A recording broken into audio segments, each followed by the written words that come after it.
Encounter पर उठे सवाल तो भड़क गए योगी। एनकाउंटर को लेकर सरकार ने नई गाइडलाइन कर दी जारी।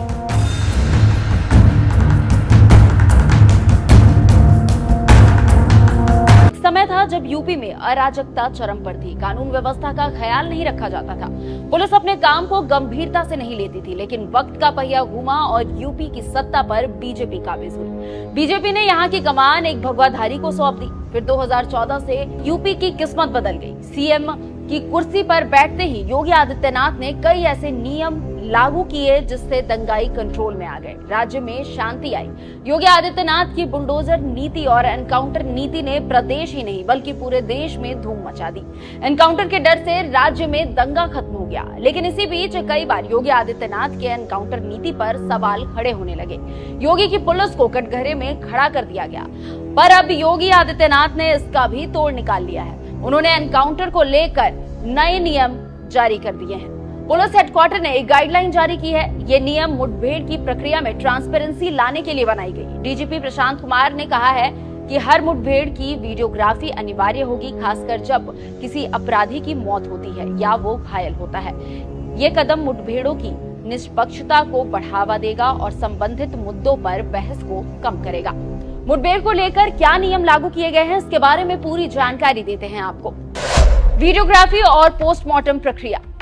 अब मुठभेड़ में मारे गए अपराधियों के शव का पोस्टमार्टम 2 डॉक्टर की संयुक्त टीम करेगी। पूरी प्रक्रिया का वीडियोग्राफी होगा और इससे ये सुनिश्चित हो सकेगा कि सभी प्रक्रियाएं सही तरीके से और निष्पक्षता के साथ की जा रही है।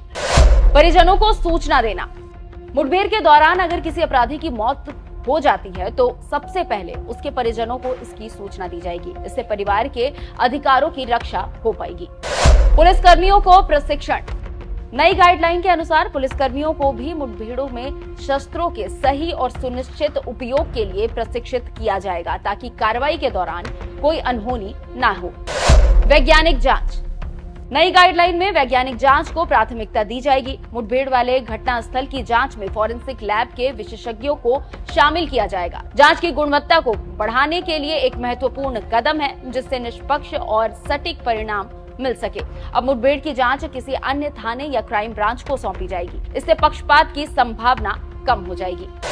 बैलिस्टिक जांच। अब उन हथियारों की बैलिस्टिक जांच कराई जाएगी जो मुठभेड़ के दौरान इस्तेमाल हुए हो, जिससे ये पता चल सके कि हथियार कैसे और कहां इस्तेमाल किए गए थे। रिपोर्ट को केस डायरी में भी दर्ज किया जाएगा ताकि आगे चलकर कानूनी प्रक्रिया में इसे प्रमाणित किया जा सके।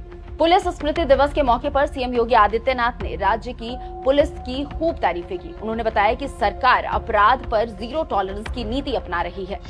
हमारी सरकार अपराध एवं अपराधियों के प्रति 0 टॉलरेंस की नीति के तहत कार्य कर रही है। इसके परिणाम स्वरूप उत्तर प्रदेश में शांति, सुरक्षा और सौहार्द का एक नए युग की शुरुआत हुई है। बता दें कि सुल्तानपुर और बहराइच में हुए एनकाउंटर को लेकर अखिलेश यादव बार बार योगी पुलिस पर सवाल खड़े कर रहे थे। इसी को देखते हुए योगी सरकार ने नए नियम लागू कर दिए। खैर, जाते जाते आपको छोड़े जाते हैं सीएम योगी आदित्यनाथ के उन बयानों के साथ जो उन्होंने पुलिस स्मृति दिवस के मौके पर दिए थे। हमारे बहादुर जवानों ने प्रदेश के अंदर शांति और सुरक्षा और कानून का राज बनाए रखने के लिए जो योगदान दिया, इसमें पिछले 7 वर्ष में 17 जवानों ने प्रथम शौर्य का प्रदर्शन करते हुए वीर गति प्राप्त की और 1618 पुलिसकर्मी घायल भी हुए। प्रदेश में अपराधियों पर कड़ा शिकंजा कसने के लिए गैंगस्टर एक्ट के अंतर्गत 77,811 तायनेसे के अंतर्गत 923 अभियुक्तों के विरुद्ध कार्रवाई भी की गई। माफिया और अपराधी गिरोहों के 68 मुकदमों में प्रभावी पैरवी कर 31 माफिया था उनके 66 सहयोगियों कुल 97 को आजीवन कारावास व अर्थदंड की सजा दिलाई गई, जिनमें 2 को फांसी की सजा हुई है।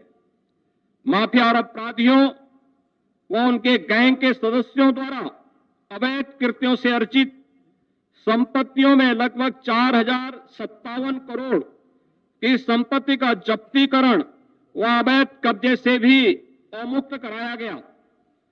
माफिया अपराधियों के अवैध संपत्ति की जब्तीकरण करते हुए उन पर निर्बल वर्गों के लिए आवास भी बनाए जा रहे हैं, जिससे समाज में एक बेहतर संदेश भी गया।